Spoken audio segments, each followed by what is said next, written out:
की दृष्टि में सब जीवात्माएं, कोई विलग नहीं है।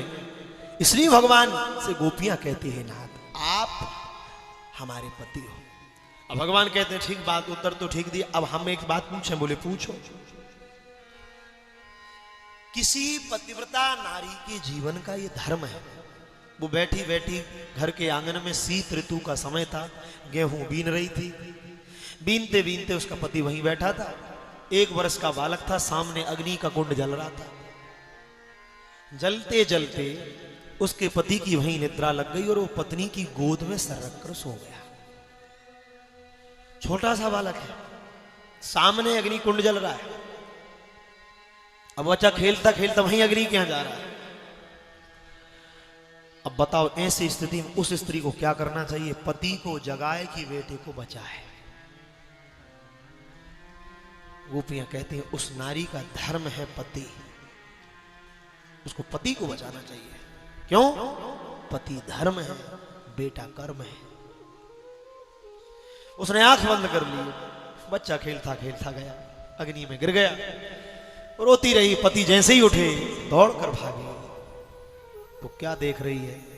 जो अग्नि जलाती है उस अग्नि में शीतलता है और वो बच्चा खेल रहा है। जानते हो क्यों खेल रहा है?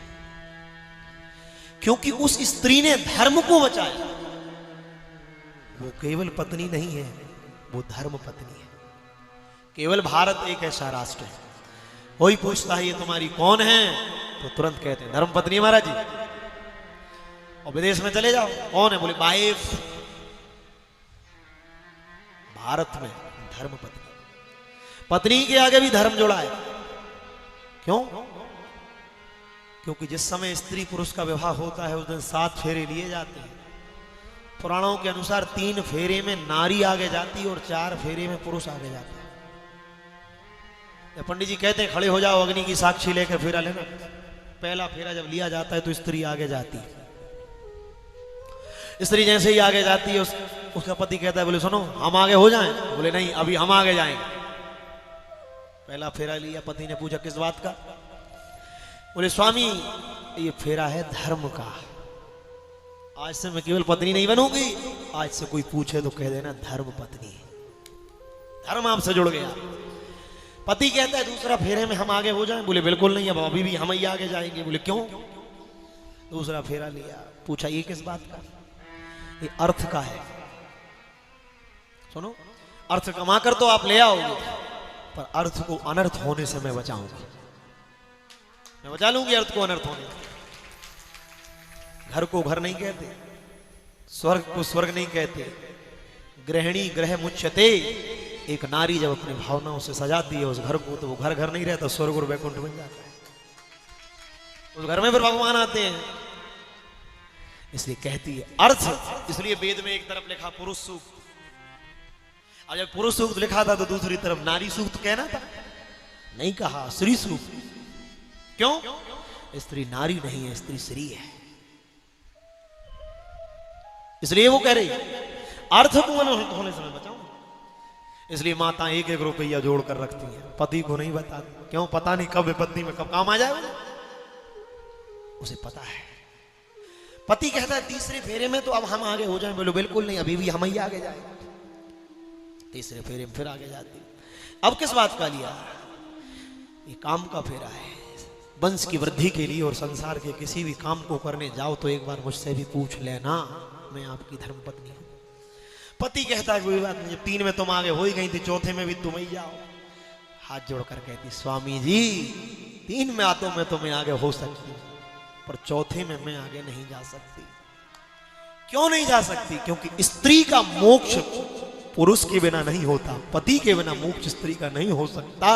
इसलिए अब ये चौथा फेरा मोक्ष का है, अब आगे आपको होना पड़ेगा। मोक्ष मेरा आपसे है, आप आगे हो तब फिर वो आगे जाता। अब आजकल तो माताएं भी सन्यास लेने लगी। कहीं नहीं लिखा स्त्रियों को सन्यास नहीं लेना चाहिए, घर में रहो। मैं तो सदैव कहता हूं, आप किसी और की बात नहीं मानता, मैंने पढ़ा है गुरु जी की कृपा से। स्त्री के लिए सन्यास नहीं लिखा महाराज। स्त्री घर में रहे, घर का जितना दायित्व है वही उसके लिए संन्यास है। भले ही युग धर्म के कारण कुछ भी हो रहा हो, हम तो लोगों से ये भी नहीं कहते कि आप कथा में आओ, आपकी स्वजन प्रियजन राजी ना हो तो वहीं से सुन लिया, प्रणाम करो। शास्त्र जो कहेगा वही मानना पड़ेगा। इसलिए भगवान गोपियों से कहते हैं, जानती हो वो बच्चा क्यों बचा? क्योंकि उस स्त्री ने धर्म को बचाया। क्योंकि कर्म एक बार चला गया तो फिर हो जाएगा, धर्म एक बार चला गया तो फिर नहीं होने वाला। पति धर्म है। इसलिए राम जी जिस समय वन को जा रहे थे, जानकी से कहा था तुम यहां रुक जाओ, अयोध्या में रहो। क्यों यहां क्यों रुको? यहां मखमल के गलीचे हैं सोने के लिए, वहां धरती बिछोना होगी, यहां खाने के लिए 56 भोग है, वहां कंदमूल खाना पड़ेंगे, रहने के लिए भवन है, वहां झोपड़ी में रहना पड़ेगा। तो जानकी ने एक बात पूछी थी, राम मैं यहां रुकने तैयार हूं, बस मेरी एक बात का उत्तर दे देना, मैं रुक जाऊंगा। तुमने कहा भवन के जगह झोपड़ी होगी, तो महल का विकल्प झोपड़ी है, ये नहीं तो ये। तुमने कहा 56 भोग नहीं, तो 56 भोग का विकल्प कंदमूल है। तुमने कहा सैया सेज मखमल के गलीचे नहीं मिलेंगे, धरती बिछौना, तो इन मखमल का विकल्प धरती है। हे राम, हर चीज का विकल्प है इस अयोध्या में, ये नहीं तो ये नहीं तो ये, महल नहीं तो झोपड़ी, गलीचे नहीं तो धरती, भोजन नहीं तो कंदमूल। राम मैं अयोध्या में रुकने तैयार हूं, मेरी एक बात का उत्तर दे के जाना, हर चीज का विकल्प अयोध्या में है, पर बता दो इस अयोध्या में राम का विकल्प है? राम का कोई विकल्प हो तो रुकने तैयार। राम मौन हो गए। जानकी हर चीज का विकल्प है, राम का विकल्प नहीं है, राम राम है। हे राम, तुम अयोध्या के महल से पांव बाहर करोगे, मेरे प्राण पखेरु उड़ के तुम्हारे पीछे पीछे चल गए। और एक पतिव्रता नारी पति की वाणी को अपनी वाणी मानती है, फिर आपके वचनों को मैं कैसे निभा पाऊंगी, इसलिए मुझे संग ले चलो। ये है पतिव्रता, उसका विकल्प। इसलिए भगवान कहते हैं धर्म को बचाओ, पहला धर्म है। इसलिए हमारे यहां कहा धर्मो रक्षति रक्षिता। तुम धर्म को बचाओगे, धर्म तुम्हें बचाएगा।